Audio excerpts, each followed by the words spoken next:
It's great to see you all this morning, and I was trying to figure out why there were so many people here this morning. It can't be the scrambled eggs, although it was good. But I think probably you guys read the emails that said that we were going to have a speaker this morning. He was going to talk about the birds and the bees and the caterpillars. And so Lisa and I have been married for 6 years. And I know I probably look older than that, but we both had previous marriages, and both of our spouses passed away of cancer about 10 years ago. I think Gary was 9 years, 8. So anyway, and then God brought us together, and so here we are. So, my butterfly. What a delight this morning. Thank you so much for showing up. I'm glad it's a spring day and it's not dark outside. It's fun. So do we have, oh good. I just have a couple slides to follow along. And here's the changer. Thank you. So John and I were talking at Bible study one day, and I was sharing some things about my personal life. And he said, you've got to share that at the breakfast. And I went, really? I've written a book, and I've said a lot in my book about that, but this is the first time I've done this publicly. So there's a feedback sheet on the tables for you. I would love your feedback later. That'd be great. So at 24, I was working at a hospital in California. It was a temporary work and in medical records, and there was a young woman that was 20. I was 24. She was 29, and her husband had just been diagnosed with a very serious cancer, and the outlook was really grim. And the weird thing was, I thought, oh, I wonder what that'd be like. I'd almost like to be in her shoes. I'd like to know what I'm made of. Good grief. I had no idea at the time really what I was made of or where I was going. My plan for life, let's see if I can do this right. There. You go. Yep. My plan for life was straight going somewhere. I didn't know where I was going, but that's what I expected. I was just going to arrive and it would show up. Little did I know my life was going to look like God's plan. And I think in terms of word picture, so all those little bumps and dips, that's part of my chrysalis, okay? And those little caterpillars eat voraciously, so life has been rather voracious at times. And it took me about 60 years to get to the point where I was ready to start coming out. So do you remember the delight in 4th grade learning about metamorphosis? I mean, it was just unbelievable. It was the most miraculous thing. And it's totally amazing. It's an incredible process, not only for the chrysalis and the caterpillar and the butterfly, but for women, I don't know, it just really works in our brains. We just all want to be free, be let go, to fly. And about 7 years ago, almost 7, Ed and I were married, and he told you a little bit about that. And the guy's really been in for a ride. It's really been like God's plan. So about 2 years into the marriage, I really felt this tightness about me, about my life, and didn't understand. And there were some really ugly things just kept running around in my brain. And I wanted free of that. And I was reading a book, and I told Ed one night, you married a chrysalis. I'm going to be a butterfly. And I'm sure he thought, oh God, she is so wacko. So little did I know what was in store for me or for us, but he's been incredibly patient and kind. So I see my first 60 years as being like a caterpillar, eating voraciously of life. A lot of stuff is in there, intentional and unintentional hurts, and now I'm out. So unlike the chrysalis, it takes about 14 days to open up. Let's get a chrysalis up here. Where's the guy? There we go. Oh, the caterpillar. There we go. Okay, so the chrysalis is here. So I'm not quite open here. I was really tight when I told Ed I was going to be a butterfly. I didn't know how long it was going to take to open up. So I was a Christian looking for I was a businesswoman, a Christian looking for a Christian business networking group. And I heard of one and was invited to it. And I went to it, and I distinctly remember as I was parking, I just said to myself, I really want a voice. I had become to the point where I realized I didn't have a voice. And the pastor of that group was a dynamic woman, a real strong woman for listening and for prayer. And near the end of the evening, my heart just burst open with uncontrollable tears, and that's not like me. And I was embarrassed, but the women were very kind. But oh my gosh. So I began some regular coaching sessions with her. And it took me the 2 years to come out. And we discovered a lot of unintentional and some intentional hurts in my life that had just really seriously impacted me. And I just am so thankful that I got to the point of saying, I can have a voice. I'm 65, okay? That was 2 years ago. So I felt all my life I need to be nice to people and kind to people so they would like me. Because if they liked me, then I could like myself. Because I had no sense of self-worth. And that was a huge discovery a couple years ago. I went, I have no self-worth. It was just weird. And I learned to fake it by just kind of looking put together, you know. And people just assumed I just had it together. And my dad made little comments once in a while, like, don't smile so big, your teeth are kind of crooked. They never gave me braces, but, you know, he told me to keep my mouth shut. I'm a very sensitive person, so those words were very wounding to me. My first husband loved me so much, I really didn't recognize some of those deep things in me and those hurts. His death from brain cancer just really ripped open the floodgates of unintentional hurts. The role of a father is the most incredible thing for a daughter. It really helps form her self-worth. Dad is supposed to show his daughter that she's loved, that she's cherished, that she's adored. And it's even better if she sees her dad praying and loving God. Yeah, I know inside. And I didn't have that. I was the oldest of 6 girls born in 8 years, and they're all single births, so we were really compact. And I was the oldest. My youngest sister is less than a year older than me, so I didn't get the baby time with mommy and the loving and all the cuddling. I'll call that unintentional. That's just the way it worked. But then to add number 3 before I was 2, it just kept rolling. And then by 9 years old, I had spanking privileges for my kid. My sisters would babysit them. I never did, but that's too much for a kid. Emotionally, you can't handle that. That's too much. So I was also conceived out of wedlock. In 1948, my parents weren't married, and that's a huge embarrassment. Of course, I didn't know about those things at the time, but normally women would go off to another state, visit an aunt, have a baby, the baby goes up for adoption, or you have an abortion, and I was neither.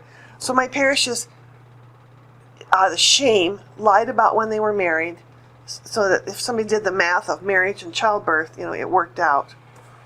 And I didn't find out about that until my 20s, when things had changed. Girls were just having babies like crazy out of wedlock. But, my mom carried that shame. So I was a child of shame. And my sisters have told me they saw that. They could tell there's a difference in the way I was treated. And I started seeing that when I was in my 60s. So those unintended hurts really are a cloud on you. And I had a sister that was very artistic, and she was praised for being artistic. I mean, who wouldn't praise a child for being a beautiful little artist?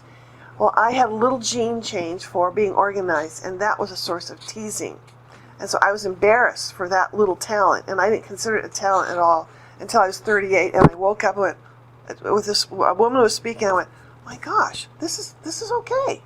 And I started owning that, and it was really nice. And I'd always been organized. I couldn't help it. I'm not a perfectionist, please, at all. Ed knows that more than anything. But I like to get things done. I like to have things in order. And just little teasing about that would just be, it was like, oh, I'm sorry. It's like, oh, I'm sorry, I'm so stupid. I'm sorry. I organized a file box the other day at a networking group, and they went, oh, of course you did that. Well, I laughed because that's okay. It just made sense. So, all this is packed into this chrysalis. I didn't understand so many things back then, so a deeper hurt really came when I was about 12. My dad started molesting me. And at 11, I had awakened at night to see that he was molesting my sister. So when I never said a word about it, in those days you didn't hear anything about that on television or at school. I mean, you just didn't talk about those things. And I had been raised without a voice, literally. When you do those vision boards you're talking about, I picked up a picture one day to describe my first about 12 years, and it was a mummy. I was just tight, and I couldn't express myself. So we were conditioned not to talk. And I was 24. 3 of my sisters and I were talking. We started sharing our stories of how they'd been molested. But that's all we did with it, because we didn't know who to talk with, or there wasn't counseling. We didn't think of that at the time. So that kind of stuff is not good for you. And that's what it is yucky stuff. One night my dad asked me to go for a ride in the car, and I was just petrified. I thought, oh my gosh, it's going to start when I'm awake. Holy cow. And I had no voice. I couldn't say no. I don't know what I thought I was going to do, if anything. It was terrible. Well, he wanted to teach me how to drive so I could surprise my mom on a road trip. But can you imagine that's what you're thinking? It's horrible. And I never wanted to have children myself because I thought all dads did this with their girls. When I was 28, I finally realized I accepted the Lord, and I really wanted children. And it took me another 5 years before we could have children. And then we were able to have a second child. I'm so thankful. In my early 40s, my kids were young. 3 of my sisters were going to a counselor to talk with her about being molested. And I was horrified. I thought my family was going to just blow apart with this news because we had done such a good job of keeping it quiet, you know. And then my dad molested a granddaughter, a 3-year-old granddaughter. So for the mother of that child and the 3 sisters who were in counseling were in the same local area, and they went to my dad and confronted my mom and dad about what had happened. And they were just shocked and ashamed. And their shame, they just clamped down and got quiet and didn't talk. It was not good. They forced my dad to go to the police and report what he had done. They didn't do anything, just wrote down sex offender. And I'm going to let that set aside. I'm going to come back to that in a minute. But so later in my 40s, I got a virus called CMV. It's in the mononucleosis family. And I felt so cruddy, and I was getting close to 50, and so I'd ask people, what's it like to be 50? Oh, this and that happens, you hurt, you know, things are tough. So I just kept accepting it and pushing on and pushing on. Finally, the doctor did enough tests, they found it, and he said, okay, you need to go to bed for 2 weeks. I went, 2 weeks? Are you kidding me? I have 2 teenage boys. I have a husband. You don't go to bed for 2 weeks. A weekend would be eternity. So it actually was 2 years. I was literally in bed or on the couch for 2 years. I hurt so much, it felt like my skin was going to fall off. It felt like I'd been put in a vat of hot oil and pulled out just before, you like my word pictures, I know, just before the skin was ready to drop off, and I was sitting on the couch and said, all right, now cool off. So it took a long time to cool off. At that time, carrying a glass was too heavy. I carried a plastic glass. I couldn't stand long enough to peel a carrot. So here's this wounded caterpillar laying on a couch. It's like, God, what's going on? What are you trying to teach me? What do I need to learn? I want to hurry up and learn it so I can be out of this. That's really what I was thinking. It was a very emotional, spiritual, and physical challenge. When I could read, I had headaches and my eyes hurt, but when I could read, I read my Bible daily, Oswald Chambers, My Utmost for His Highest, and Experiencing God by Blackaby and King. And it was powerful. And I was taking a lot of notes. I thought, okay, pretty soon I'm going to figure this out. It was a long search. It was really wonderful. I finally came to the realization that God really did love me, even if all I did was lay on that couch. I didn't have to be a ministry leader. I didn't have to be a working woman. I didn't have to be somebody incredible to earn God's love. He just loved me. And that really was freeing. But then I turned around and said, Lisa, you're so dumb. It took you 2 years. You know, why not 3 months? But I let that go. I knew God had something planned for my life. And I was just like, come on, let's get to it. And my boys would go into college in a couple of years. It's like, okay, what shall I do? I've done teaching. I've done various things in my life. But what should I do for work? And I was praying about that. I felt like God said, help people get organized. I went, that is the weirdest thing I've ever heard, but it sounds like fun, and I would enjoy that. So I shared that with my mother-in-law. She goes, oh, Lisa, you'd be so good at this. She goes, you need to write a book. Well, the virus had kind of settled itself in my back of my legs and my seat, and I couldn't sit in a chair. So on the couch, I wrote on a tablet, because we didn't have computers and laptops at that point. This was like about 2000 now. And so I'm just writing what I'm going to teach everybody. That was going to be great. And my naturopath was tracking with me, and it was really good to be with her. And she suggested I talk with the National ADD Conference. They were coming to town, their very first national conference. And so I very boldly and very innocently applied to speak. And I had no initials behind my name, like, BS and MBA and blah, blah, blah, blah, PhD. And so they put me on Sunday morning, the last day of the conference. It was a sunny day, opening day of boating season in Seattle. I went, oh Lord, 3 people, please 3 people. I could get excited for 3 people. 100 people showed up, and there was standing room only. And I went, holy cow. And boy, have I learned a lot since then. I've worked with a lot of folks with ADHD and ADD. And my husband, it turns out, was ADD. And my second son was ADHD. So I really fine-tuned my skills at home. It was fun. We deal with a lot of humor, and I bring that in to talk to people how much humor helps in that situation. Anyhow, she had also told me about, she wanted me to see a client of hers. And when I was well enough, I went to her. Let me back up and say, I got my business license by my son driving me to Bellevue because I was too sick and it hurt too much to sit and drive. So nowadays you can apply online. Back then you had to drive to Bellevue and fill out the application. So I had the official how-to business, and I saw this lady, and I took a look at her condo, and I just said, do you use Band-Aids by chance? And she said, I'm not that bad. Because I knew if she used Band-Aids, it was beyond me. That was a little too much for my skills. So we worked together, and it was 2 months before I realized there was an accent carpet in the second bedroom. I mean, the place was just, it was before the hoarding shows, and she would qualify. And she had things in the kitchen that you never would keep in the kitchen except for her. I mean, it was not a normal kitchen. It was quite fascinating. I learned a lot from her. I recently called her, and she's back. We made great progress, and then she'd fall way back, and she falls back very easily. It's really sad. But to bring my dad back into the picture, he went to a counselor and who was later busted for drugs. So my dad had no respect for him, and so my dad just kind of got off the hook. It just kind of drifted away. And he never really confessed what he had done. I never saw emotional change. I think he's just so sorry he got caught. That's all. But before he died about 1.5 years ago. I can't remember exactly when he died. That's weird.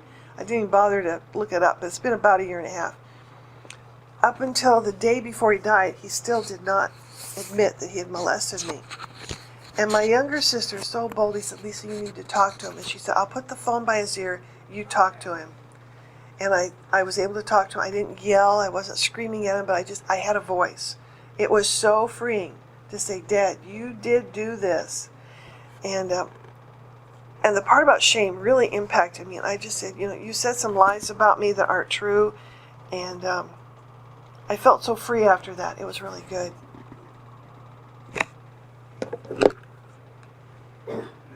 So, my wings are getting dry. That's really awesome. I finally got out of that chrysalis. But there were some things that had to be cleaned up. And there was anxiety in me. There was depression, lack of self-worth, fear of failure, low self-esteem, envy, pride, and a need for control. I was not a pretty picture, but I looked good. Good enough. I passed. And I really wanted to be whole and contented and joyful. And I wanted to be used mightily by God. So I'm seeing myself now as a lovely butterfly out of the chrysalis. My wings are drying and the world is coming. Did you know that a monarch butterfly flies 2,500 miles to Mexico? I mean, a little butterfly.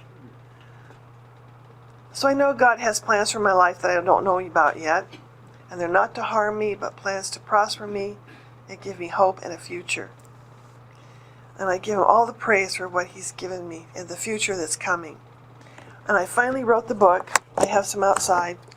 And much of what I said today, probably too much details in the book. I'll try to change that. But it's the truth. And it's my story.